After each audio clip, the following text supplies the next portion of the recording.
পুড়ছে নথিপত্র, উঠছে ধোঁয়া। এক সপ্তাহের ব্যবধানে রাজধানীর কাকরাইলে জাতীয় পার্টির কেন্দ্রীয় কার্যালয়ে আবারও হামলা, ভাঙচুর ও অগ্নিসংযোগ। শুক্রবার সন্ধ্যা ৭টার দিকে মিছিল নিয়ে হঠাৎ হামলা চালায় একদল লোক, ধরিয়ে দেয় আগুন। তখন কার্যালয়ের ভেতরে দলীয় কর্মসূচি পালনের প্রস্তুতি নিয়ে বৈঠক করছিলেন নেতাকর্মীরা। হঠাৎ আক্রমণে ছোটাছুটি শুরু করেন তারা।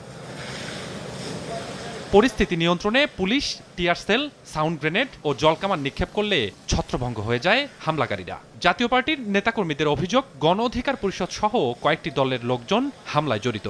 দোতলার মধ্যে আগুন দিয়েছে, ভাঙচুর করেছে, নামাজ মুসল্লি বসা অবস্থা তারা ভিতর ঢুকে পুরাই দিয়েছে। আমাদের যে লাইব্রেরিটা ছিল, লাইব্রেরিটা পড়ছে, উপরে দোতলায় মশাল দিয়ে আগুন দিয়েছে। দোতলায় 22 দলের একটি সমাবেশ ছিল, ওখান থেকে একটা মিছিল জাতীয় পার্টির কার্যালয়ের অভিমুখে তারা আসে। সেখানে নাগরিক অধিকার থেকে শুরু করে গণ অধিকার পরিষদ, তারপরে জামায়াতে ইসলামী সহ বিভিন্ন দলের প্রতিনিধি সেখানে উপস্থিত ছিল। সেখান থেকে মিটিংয়ের পরেই একটি মিছিল জাতীয় পার্টির কার্যালয়ের দিকে ধাবিত হয়। আমরা ধরেই নিতে পারি সে তাদেরই একটা ক্ষুদ্র অংশ। কেন্দ্রীয় কার্যালয় পরিদর্শন করে ২৪ ঘন্টার মধ্যে হামলায় জড়িতদের আইনের আওতায় আনার দাবি জানান জাতীয় পার্টির মহাসচিব শামীম হায়দার পাটোয়ারী। সরকারের দায় এড়াতে পারবে না, গণ অধিকার পরিষদের দায় এড়াতে পারবে না।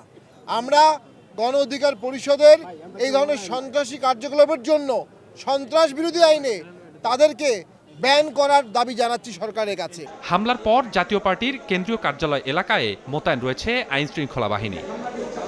স্বপন আহমেদ, সময় সংবাদ, ঢাকা।